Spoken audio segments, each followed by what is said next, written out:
I'm Vanessa, or Nessie as my friends call me. This is a little introduction to my poem called The Redwood Tree. A little bit about what inspired me to write this poem.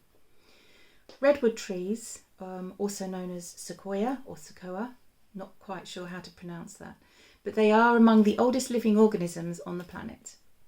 The earliest redwood trees showed up just after the dinosaurs, before flowers, birds, spiders, and of course humans.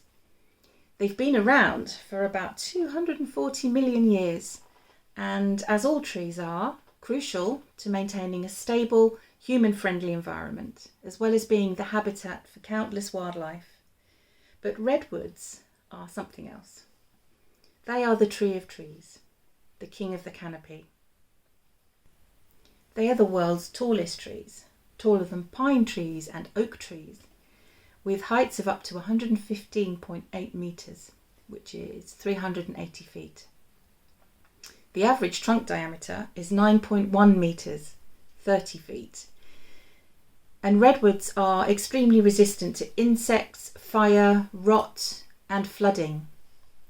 And a redwood's bark can be up to 30 centimetres thick and contains tannin, which actually protects the tree from fire, insects, fungus and diseases. There is no known insect that can destroy a redwood tree. Fire is no threat because the trunk is so thick and there's a lot of water inside the tree, and the bark doesn't have flammable resin like a pine tree, for example. So it's the unique abilities of these trees that has unfortunately made them so valuable to we humans for building. It's the unique abilities of these trees that has unfortunately made them so valuable to us for building. Since logging began in 1848, around the time of California's gold rush, redwood tree numbers have been drastically reduced. About 95% of California's redwood forest, which once stretched right across the Santa Cruz Mountains, was logged to build and to rebuild cities such as San Francisco, San Jose and beyond. And according to the Sempervirens Fund, 95% of old growth coast redwoods have been cut down. Today, the remaining 3 types of redwood tree mostly only exist in protected forests and parks in California and in a remote area of China. And yet studies show that coast redwoods capture more carbon dioxide from our cars, trucks and power plants than any other tree on Earth. If these redwoods are overcut, burned or degraded, the climate is harmed in 2 ways. Firstly, by losing the tree's power to capture the CO2. And secondly, by releasing enormous amounts of stored carbon into the atmosphere. And wild endangered animals such as lions and coho salmon need areas of these trees. They need large adjoining areas of habitat to survive, especially as our climate changes and they need to adapt so quickly. So right now it's crucial to protect and manage these areas and manage the areas between the existing parklands to create migration corridors and larger chunks of safe, healthy habitat so that mammals, fish and birds can thrive amongst us.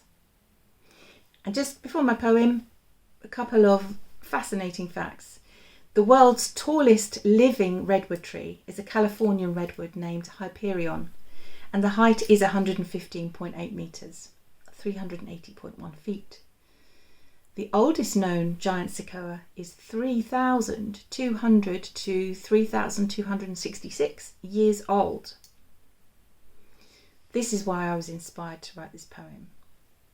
My poem does have a sad ending, but in real life it doesn't need to.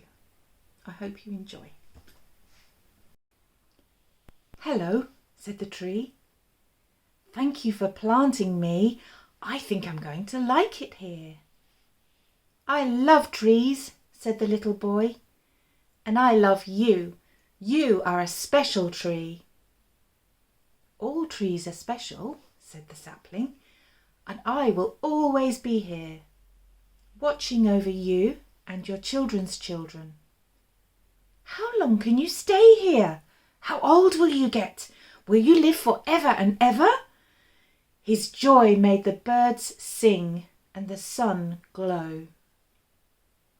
"As long as I live," said the redwood, "I will be your friend.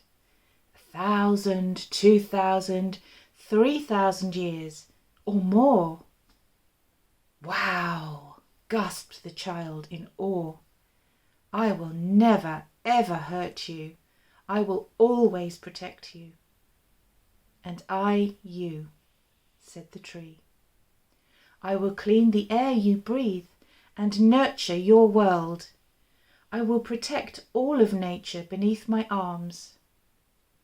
"I cannot imagine a world without trees," thought the boy to himself as he wandered home through the life-giving forest. "Hello," said the tree. "Look how strong I've grown already. I knew I'd like it here." "I'm so proud of you," said the young man.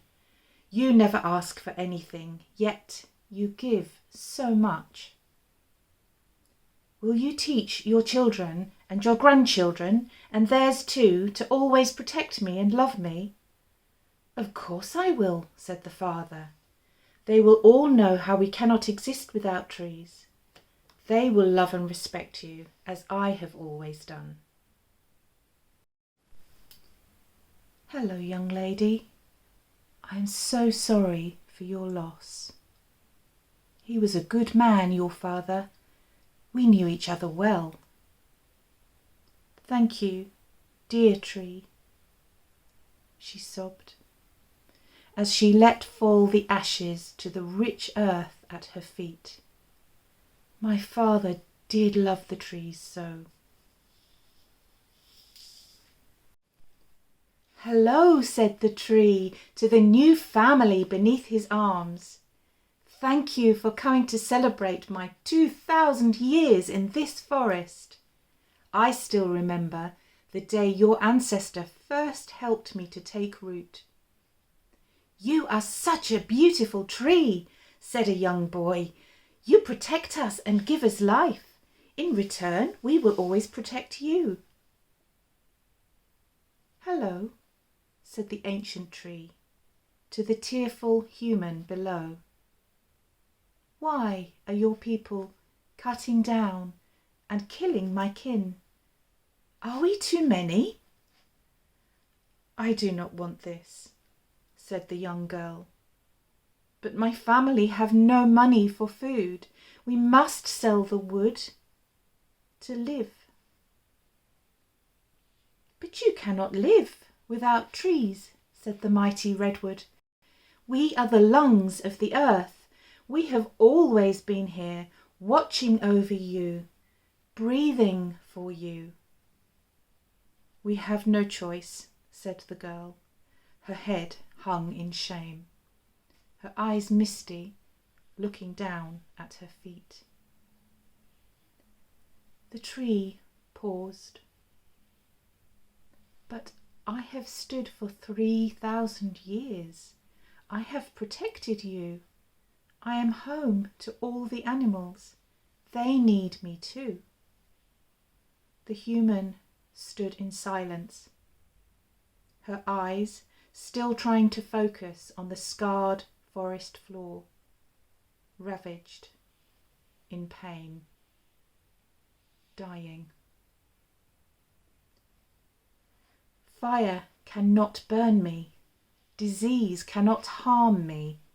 Insects cannot destroy me. Floods cannot drown me. Only you can cut me down."